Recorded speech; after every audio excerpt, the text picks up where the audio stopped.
परस्पर में संवाद कर रहे थे। तो पार्वती जी प्रश्न पूछती है कि हे शिव जी,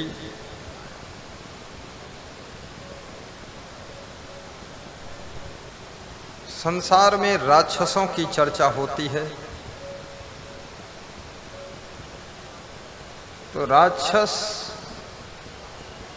किस प्रकार के होते हैं, उनकी पहचान क्या होती है?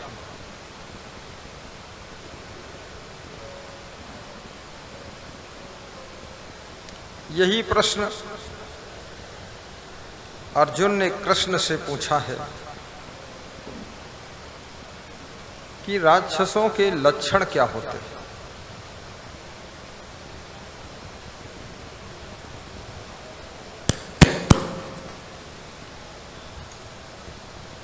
शिव जी कहते हैं,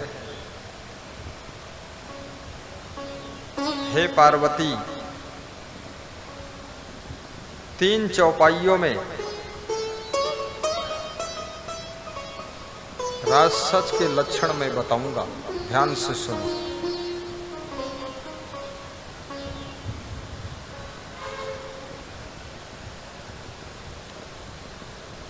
खाई कबाब शराब सरोजा, निस दिन पर नारी ने कहाँ खोजा। माँ नहीं मात पिता नहीं देवा, साधुन से करवा वही सेवा। साधुन से करवा वही सेवा। जिनके यस आचरण भवानी, ते जानहु निश्चर सम प्राणी। ते जिनके यस आचरण भवानी, ते जानहु निश्चर सम प्राणी। बहुत सुंदर।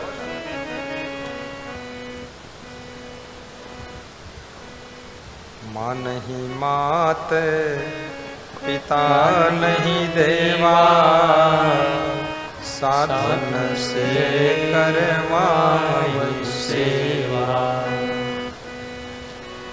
खाई कबाब शराब सरोजा, निस दिन पर नारी ने कहाँ खोजा। निस दिन पर नारी ने कहाँ खोजा। निस दिन पर नारी ने कहाँ खोजा। बहुत गौर से समझना।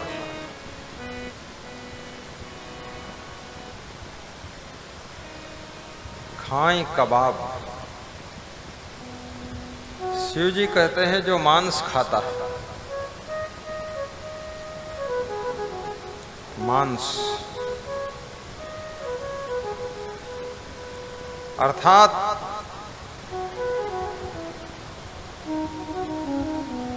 जो शाकाहारी नहीं, शिव जी कहते हैं वो राक्षस है।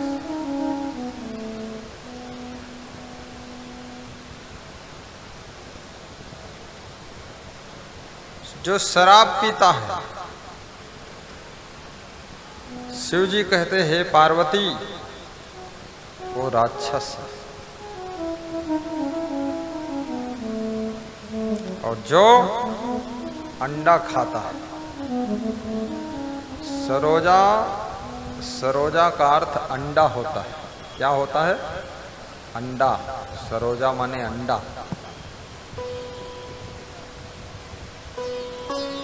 जो अंडा खाता है, हे पार्वती, वो राक्षस।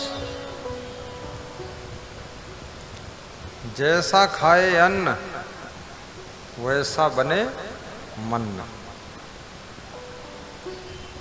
जो कुछ आप खाते हो वो 6 घंटे में हजम होकर खून बनकर आपके शरीर में असर ले आता है। आप सुबह बादाम खाइए, शाम तक असर आ जाएगा। आप शाम को खीरा खाइए, आधी रात को असर आ जाएगा, सर्दी जुकाम हो जाएगा।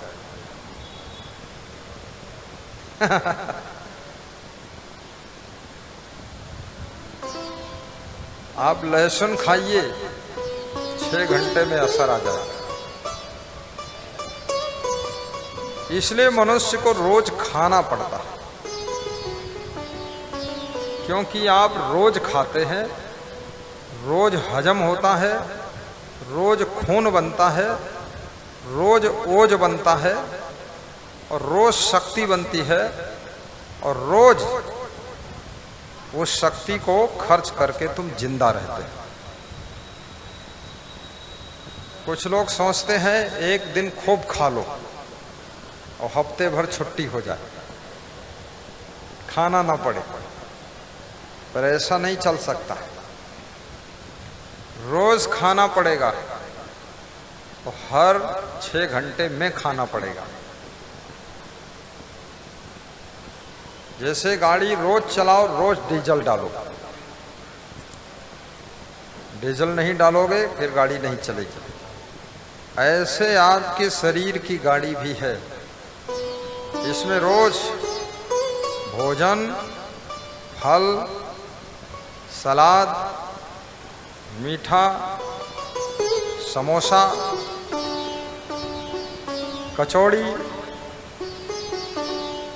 और दूध, घी, शक्कर रोज खाना पड़ेगा। एक सज्जन कह रहे थे मेरी शुगर इतनी डाउन हो गई है कि अब मृत्यु की संभावना है। तो हमने कहा तो शक्कर खाते क्यों नहीं हो? बोले शुरू से नहीं खाता। तो हमने कहा तो 25 साल में डाउन हुई जाकर। आपके शरीर में शक्कर की भी जरूरत है। डेली एक रसगुल्ला डेली खाइए, एक पेड़ा खाइए,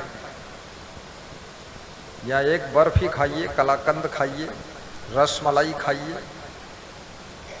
एक 10 नहीं, एक खाना है, एक पीस। या खीर खा लीजिए या गुड़ खा लीजिए। और ज्यादा खाने से शुगर की बीमारी हो जाती है। आपके पूर्वजों में किसी के शुगर की बीमारी यदि थी तो आपको हो सकती है। वो जीन्स के माध्यम से बीमारी आती है।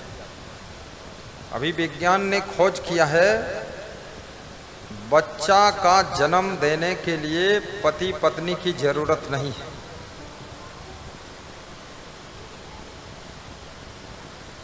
स्त्री हो या पुरुष, दोनों का थोड़ा सा चमड़ी ले लेंगे, चमड़ी से बच्चे को परखनली में बना सकते हैं, पर वो महंगा बनेगा। अरबों का काम है, 50 करोड़ का काम है, और पति पत्नी उस काम को फ्री कर देते, उसमें कोई खर्चा नहीं आता। लेकिन केवल पुरुष के जीन्स से भी बच्चा बन सकता, केवल स्त्री के जीन्स से बच्चा बन सकता। आपका एक बाल मिल जाए, उस बाल से भी, वो बाल जिंदा है, बाल मरा नहीं, इतना जल्दी मरता नहीं, उसमें जीन्स है। रूबरू जैसे गुरु जी जैसा बनाना है दूसरा गुरु, तो थोड़ी सी चमड़ी ले लेंगे, थोड़ा सा मांस का टुकड़ा, उससे बिल्कुल ऐसा असंग साहेब जैसा दूसरा संत तैयार हो जाए। ऐसे ही बोलेगा, ऐसे ही हंसेगा, ऐसे दांत होंगे, ऐसे चेहरा होगा। ऐसा वैज्ञानिक बता रहे हैं, पर अभी किया नहीं है, बता रहे हैं। परंतु शुद्ध अन्न खाइए, शुद्ध जल पियो, शुद्ध हवा लो और शुद्ध दूध पियो।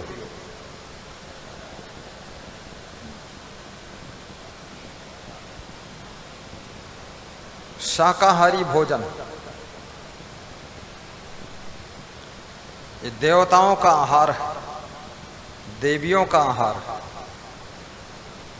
मांसाहारी भोजन अंडा मुर्गा शराब ये राक्षसों का आहार है। शिव जी कह रहे हैं खाई कबाब शराब सरोजा, निस्दिन पर नारीन कह खोजा। निश माने रात और दिन माने दिन माने दिन माने दिन। हाँ दिन माने दिन और क्या। रात दिन जिनका ध्यान पराई स्त्रियों पर, पराये पुरुषों पर, वो सब राक्षस। शिव जी बहुत बड़ी बात कह रहे हैं।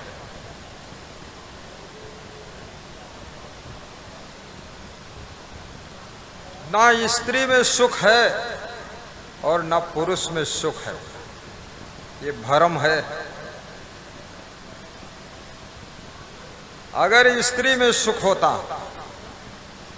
तो स्त्री पुरुष में सुख क्यों ढूंढती, और पुरुष में सुख होता पुरुष स्त्री में सुख क्यों ढूंढता। और दोनों सुख के लिए रिश्ता जोड़ते हैं और रिश्ता जोड़ने के बाद दोनों की जिंदगी में दुख बढ़ना शुरू हो जाता है। टेंशन शुरू, चिंता शुरू, असमंजस शुरू, बीमारी शुरू, दुख शुरू। आज तक दुनिया में जितने लोग हमको मिले हैं, शादी के बाद पति पत्नी हमको यही बताते हैं कि हम बहुत दुखी हैं, हम बहुत दुखी। तो हमने कहा शादी हो गई कि नहीं? बोले शादी भी हो गई, बच्चे भी हो गए, बहुएं भी हो गई, पोता भी हो गए, लेकिन हम बहुत दुखी। हमारा दुख कभी मिटेगा कि नहीं मिटेगा बताओ।